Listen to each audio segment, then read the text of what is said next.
राहुल गांव छोड़कर दिल्ली नौकरी के सिलसिले में आ जाता है। राहुल उधर एक कंपनी में नौकरी कर ही रहा होता है। एक दिन राहुल जब ऑफिस में काम कर रहा होता है तभी उसका फोन बजता है।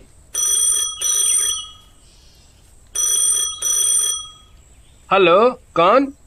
फोन से आवाज आती है। सर, मैं आशी बात कर रही हूँ, क इंडस्ट्रीज से। ये सुनकर राहुल बहुत खुश हो जाता है। हाँ मैडम, बोलिए।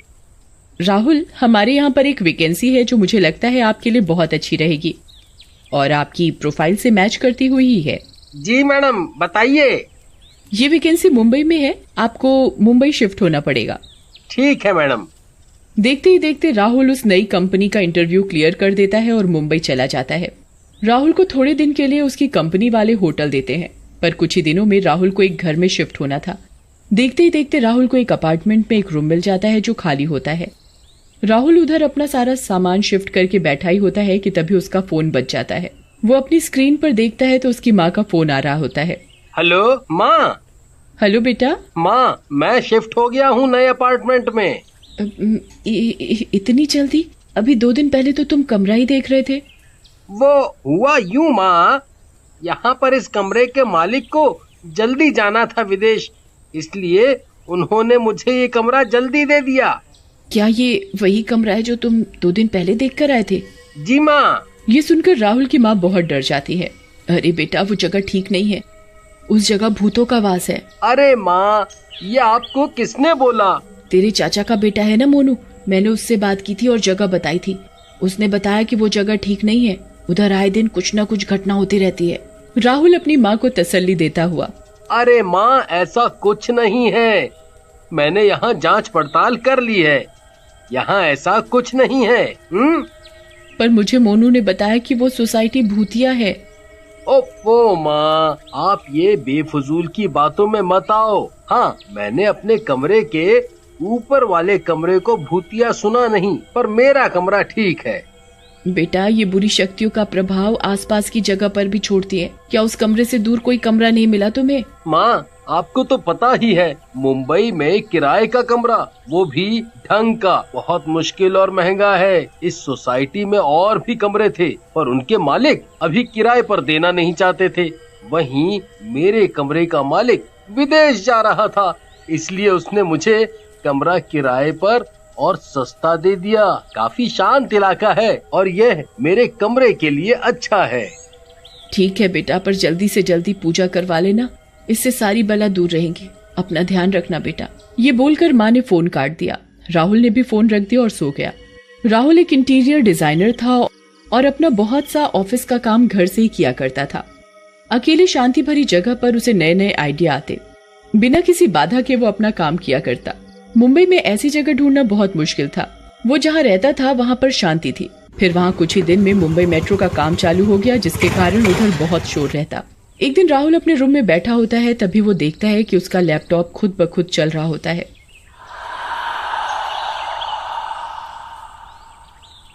ये देखकर वो बहुत हैरान हो जाता है कि कहीं सच में इधर भूत तो नहीं है। देखते ही देखते राहुल के साथ अजीबोगरीब वाकये होते हैं। एक दिन राहुल अपना काम कर रहा था, तभी एक बच्चे की बहुत जोर जोर से रोने की आवाज आने लगी।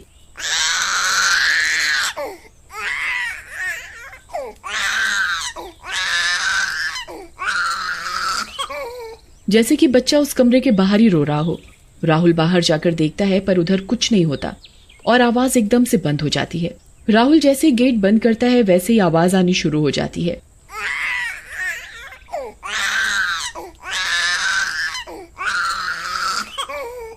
ये देख राहुल बहुत डर जाता है। ऐसा कैसे और क्यों हो रहा है? राहुल दोबारा गेट खोलता है, फिर से आवाज बंद हो जाती है। ये देख राहुल बहुत डर जाता है।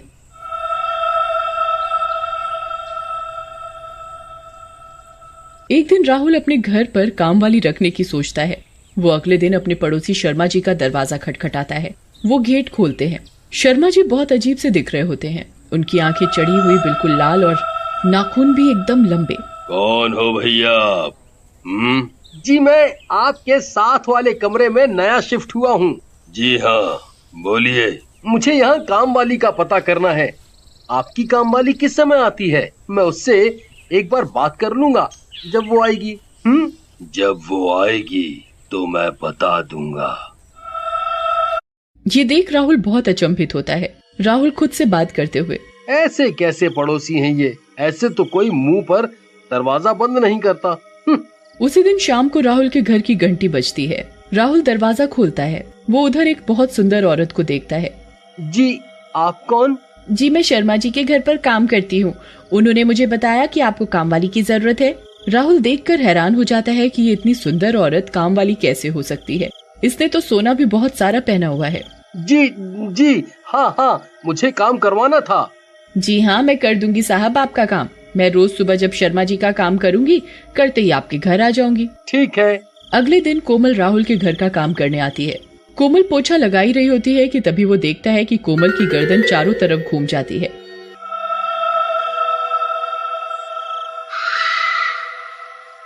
ये देखकर राहुल बहुत डर जाता है। वो अंदर ही अंदर सोचने लगता है, ये कोमल अंदर ही अंदर ऐसे कैसे कर सकती है। आए दिन राहुल के साथ कोमल को लेकर अजीबोगरीब वाकये होने लगे। एक दिन कोमल झाड़ू लगा रही होती है, तभी राहुल देखता है कि कोमल का हाथ बिल्कुल लंबा हो गया है और उसने पूरा हाथ बेड के नीचे झाड़ू के चक्कर में डाल दिया है। अरे ये क्या कर रही हो तुम कोमल? ये क्या हो रहा है तुम्हारे हाथ को? कोमल का हाथ एकदम ठीक हो जाता है। क्या हुआ साहब? मैं तो बिल्कुल ठीक हूँ। कहीं आप सपने तो नहीं देखने लग गए? कोमल ये बोलती है और जोर जोर से हंसने लग जाती है। राहुल सोच में पड़ जाता है कि उसके साथ ऐसी अजीब हरकतें क्यों हो रही हैं। वो सोचता है कि वो कल से रोज सुबह उठकर पूजा करेगा। अगले दिन राहुल सुबह उठता है, तभी उसके घर की घंटी बजती है। राहुल दरवाजा खोलता है। अरे कोमल, आज तुम इतनी जल्दी कैसे आ गई? आज शर्मा जी के यहाँ काम करने नहीं गई क्या? अरे साहब, मैंने सोचा कि आज आपके घर का काम कर दूं पहले। ठीक है, तुम काम करो, इतने में मैं नहा लेता हूँ। राहुल नहाकर पूजा करने लगता है। ये देखकर कोमल बहुत जोर जोर से चिल्लाने लग जाती है।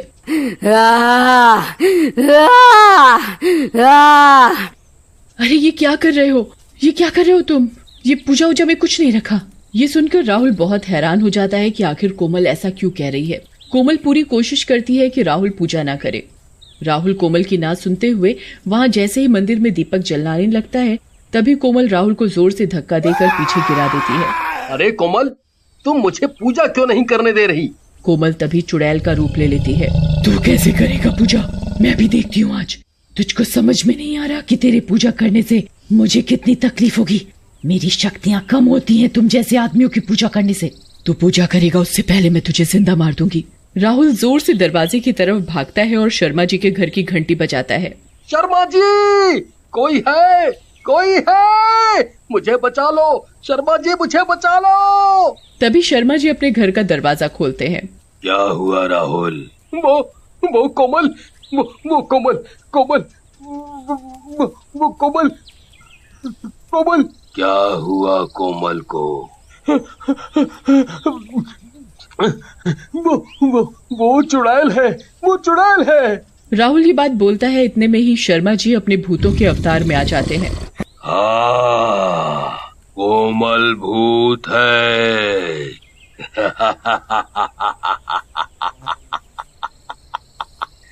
वो मेरी ही पत्नी है। मैंने उसे तेरे पास तुझे मारने के लिए भेजा था। आज तेरा सर्वनाश होगा।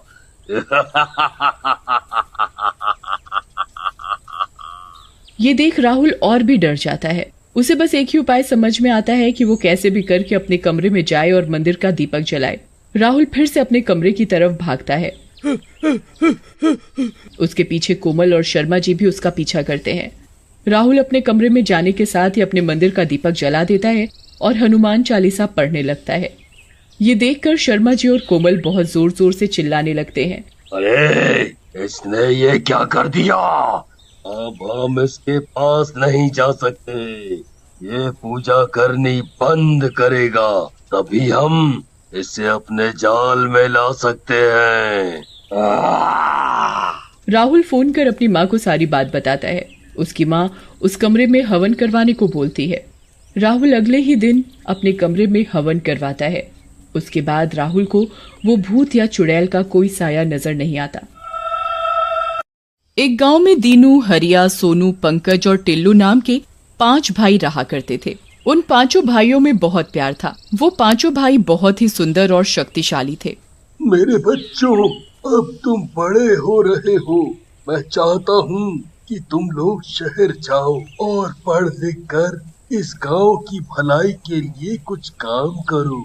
लेकिन पिताजी, आप अकेले यहाँ क्या करोगे? हम आपको अकेले छोड़कर नहीं जाएंगे। वाह मेरे बच्चों, वाह!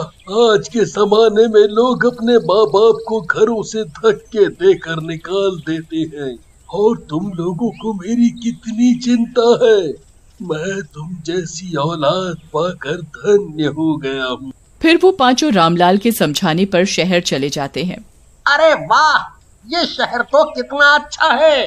चारों तरफ बड़ी बड़ी इमारतें हैं। सही कह रहा है सोनू। अब शहर में जमकर पढ़ेंगे और मस्ती करेंगे। सही कह रहे हो दीनू भैया, शहर का अपना मजा है। खूब मस्ती करेंगे, रात भर जागेंगे और खूब पढ़ाई करेंगे। Hip hip hurray! फिर धीरे धीरे समय बीतने लगता है और वो पांचों शहर में ही पढ़ने लगते हैं। एक दिन उन पांचों के नाम एक चिट्ठी आती है। अरे भाइयों, आज हमारे लिए चिट्ठी आई है। अरे दीनू भैया, जल्दी से खोलो ना। जरूर पिताजी की ही होगी। वैसे भी उनसे मिले कई साल हो गए। जैसे जैसे वो चिट्ठी पढ़ता जाता है, दीनू की आंखों से आंसू बहने लगते हैं। दीनू को ऐसा रोता देख चारों भाई किसी अनहोनी की आशंका से डर जाते हैं। अरे दीनू भैया, क्या हुआ? तुम चिट्ठी पढ़ते पढ़ते क्यों रोने लग गए?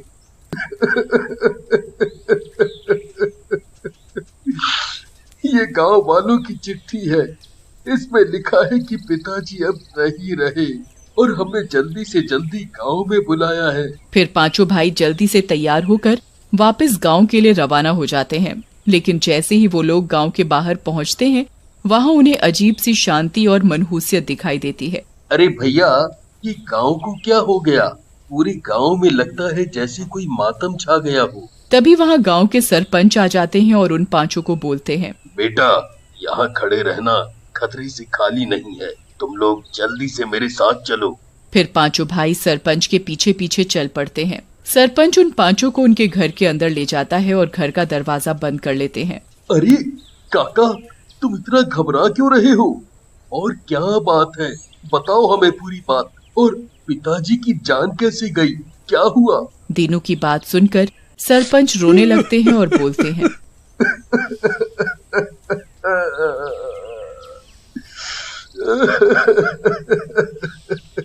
दरअसल तुम लोगों को मैंने ही चिट्ठी लिखकर बुलाया है बेटा। तुम्हारे पिताजी की जान मुझे बचाने में गई है। लेकिन कैसे? और वो कौन दुष्ट है? और इतने गांव वालों ने कुछ नहीं किया। बेटा, वो एक दुष्ट नहीं, कई दुष्टों का समूह है जो हमारे गांव में आकर ना जाने कहां से बस गए। वो शैतान और चुड़ैले हैं। इन शैतानों और चुड़ैलों ने मिलकर तुम्हारे पिताजी को मारा है। शैतान और चुड़ैले? लेकिन वो यहाँ कैसे आ गईं? बेटा, हम गांव वाले गांव के बाहर एक कुआं खोद रहे थे कि आने जाने वाले लोगों को पानी मिल सके। लेकिन हमें क्या पता था कि वो जगह शापित है और वहाँ शैतानों का वास है। उसी कुएं के अंदर मैं और तुम्हारे पिताजी फंस गए थे। लेकिन तुम्हारे पिताजी ने मुझे धक्का देकर ऊपर चढ़ा दिया और खुद उसी में फंस गए। मरते समय बोला कि मेरे पांचों शेर मिलकर इस गांव को वापस शैतानों से मुक्त करेंगे। सरपंच की बात सुनकर पांचों भाई रोने लगते हैं और रोते रोते बोलते हैं, आप चिंता ना करें सरपंच जी। अपने पिता की अंतिम इच्छा पूरी करना हर बेटे का धर्म होता है, और पिताजी की यही इच्छा थी। तो हम ही इस गांव को उन दुष्टों से आजाद करवाएंगे। फिर उस रात सरपंच उन लोगों के साथ वहीं उनके घर पर रुक जाते हैं। रात होते ही कुत्तों की जोर जोर से भौंकने की आवाजें और कुछ डरावनी आवाजें आने लगती हैं। देखा बेटा, ये आवाज सुनी? ये उन्हीं दुष्टों की आवाजें हैं। ये शैतानों की मंडली आ चुकी है। दीनू खिड़की खोलता है और झांक। बाहर एक 3 सिर वाली चुड़ैल और 3 शैतान चल रहे होते हैं। उनके हाथों में कटे हुए सर होते हैं। गांव वालों, कहाँ छुप गए तुम सब के सब? चुड़ैल रानी, अगर आप बोलो तो सबको इनके घर समेत ही उठा लूं। नहीं नहीं शैतानों, इन लोगों ने तो हमें बरसों की नींद से जगाया है, इतनी जल्दी थोड़ी न मार देंगे। वैसे भी आज का खाना तो मिल ही चुका है। ऐसा कहकर वो चुड़ैल और शैतान सारे वहाँ से चले जाते हैं और सरपंच जी बोलते हैं, देखा मेरे बच्चों, ये दुष्ट आए दिन ऐसे ही आते हैं और निर्दोष लोगों को मार कर जाते हैं और हम लोग कुछ नहीं कर पाते। लेकिन सरपंच जी, कोई ना कोई रास्ता तो होगा इन दुष्टों से निपटने का। बेटा, रास्ता तो है, लेकिन उसके लिए किसी को उस कुएं में ही जाना होगा। जब मैं और तुम्हारे पिताजी उस कुएं में थे तो हमने देखा कि ये शैतान और चुड़ैल कुएं के अंदर एक मूर्ति के आसपास बैठे हुए थे, जैसे उसकी रक्षा कर रहे हो न हो उसी मूर्ति में कुछ न कुछ राज है। सरपंच जी, राज कुछ भी हो, मैं इन शैतानों को नहीं छोड़ूंगा। इन लोगों ने हमारे पिताजी को मारा है। पंकज, अपने गुस्से पे काबू रखो। हम इन शैतानों से ताकत से नहीं जीत सकते, बल्कि हमें अपनी बुद्धि का प्रयोग करना पड़ेगा। मेरे दिमाग में एक योजना है। फिर दीनू सरपंच जी और बाकी भाइयों को अपनी योजना समझाता है। योजना के अनुसार अगली रात दीनू कुएं के पास जाता है और चुड़ैल को आवाज लगाता है, चुड़ैल जी, ओ 3 सिर वाली चुड़ैल जी, बाहर निकलो। चुड़ैल कुएं से बाहर आती है और बोलती है, बहुत हिम्मत है तुझ में लड़के, मुझे आवाज लगा रहे, मार डालूंगी मैं तुझे। मारना है तो मार डालो। वैसे भी मेरे दुष्ट भाइयों ने मेरी जमीनों पर कब्जा कर मुझे मार डाला है, और वो अब तुम सबको भी यहाँ से भगाना चाहते हैं। इसके लिए वो तांत्रिक भी लेके आए हैं। दीनू की ये बात सुनकर चुड़ैल हंसने लगती है और बोलती है, तांत्रिक? उन लोगों को शायद ये नहीं पता कि कोई भी तंत्र विद्या हम पर असर नहीं करती। चलो अच्छा है चुड़ैल जी, बस अब आप मेरी मदद कर दो। बदले में जो भी आप बोलोगे वो मैं करूँगा। जो मैं बोलूंगी वो करेगा। तो एक काम कर, कुएं में जाकर सारे नर कंकाल साफ कर दे, वहाँ काफी गंदगी हो गई है, और उसके बाद मेरे हाथ पांव दबा। चल। दीनू वैसे ही करता है। वो कुएं के अंदर जाता है और वहाँ से सारे नर कंकाल एक जगह जमा कर देता है। थोड़ी देर बाद चुड़ैल बोलती है, वाह, तू तो बहुत काम का आदमी है। मेरी सारी थकान उतार दी। मैं तेरी सेवा से खुश हूँ। मैं कल तेरे दुष्ट भाइयों को मारूंगी। जहाँ चलना है ले चलना। नहीं नहीं चुड़ैल जी, आप क्यों कष्ट करेंगी? मैं उन चारों दुष्टों को यहीं ले आऊंगा। बस मेरी आपसे विनती है कि मेरे सामने मत मारना उनको। जैसे भी हैं वो मेरे भाई हैं। ठीक है, तू कुएं में छुप जाना। फिर दीनू वहाँ से चला जाता है और घर पहुंचकर बाकी चारों से आगे की योजना बनाता है। योजना के अनुसार चारों भाई और सरपंच जी रात में दीनू के साथ कुएं के पास पहुंच जाते हैं।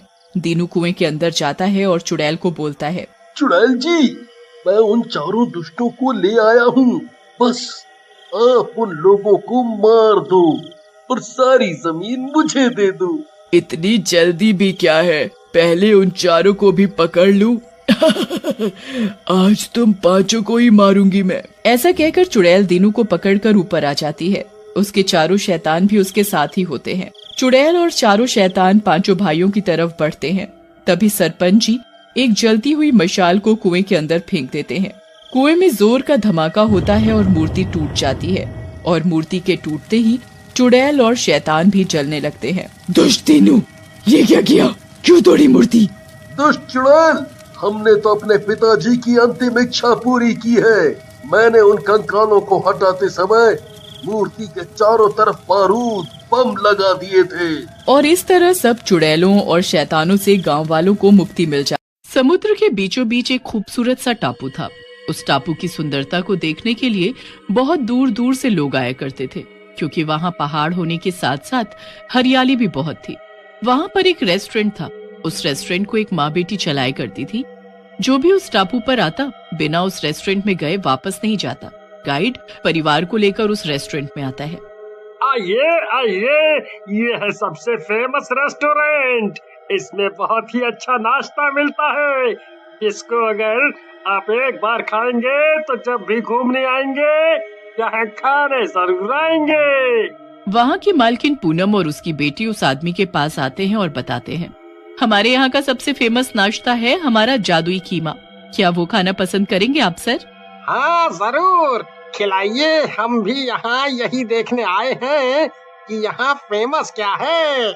वो और उसका पूरा परिवार वो कीमा बहुत मजे से खाता है। वाह वाह भाई वाह, कितना अच्छा कीमा है। इतना अच्छा कीमा तो मैंने आज तक कहीं और कभी भी नहीं खाया। कैसे बना है ये इतना स्वादिष्ट? Thank you sir. जी, मैं और मेरी बेटी पूरी रात मेहनत करके इस कीमा को तैयार करते हैं। बहुत टाइम, मेहनत और प्यार से हम इसको बनाते हैं और आप लोगों को देते हैं। अच्छा लगा ना आपको? हाँ, बहुत अच्छा है। ये रहा आपका टिप। थैंक यू सर, और आप फिर जरूर आइएगा। Bye bye. जी बेटा, मैं जब भी यहाँ आऊँगा आपके रेस्टोरेंट में ये कीमा जरूर खाने आऊँगा। इतना बोलकर वो आदमी वहाँ से चला जाता है।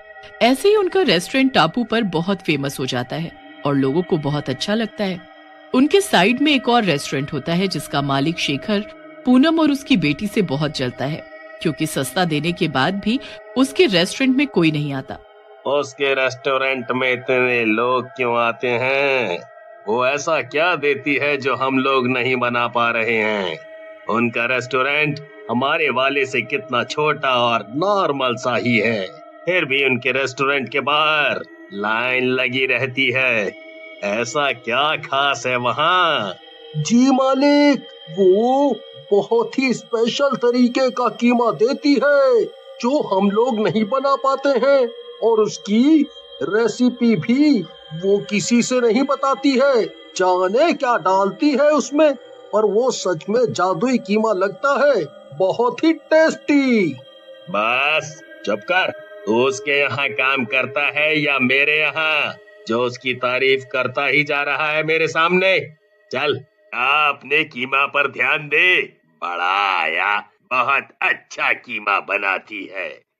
लेकिन शेखर के दिमाग में पूनम की रेसिपी ढूंढने का सुझाव आता है और वो सोचता है कि क्यों न रात में जाकर देखा जाए कि पूनम और उसकी बेटी कीमा में ऐसा क्या डालते हैं जिससे उसका कीमा इतना स्वादिष्ट होता है।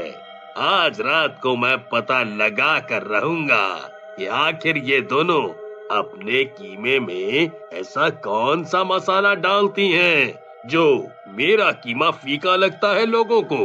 इतना बोलकर शेखर समुद्र किनारे जाकर रात होने का इंतजार करता है। चलो रात हो गई है, जाकर देखता हूँ कि वो कीमा कैसे बना रही है। अब तो सब सो गए हैं, कोई ध्यान भी नहीं देगा।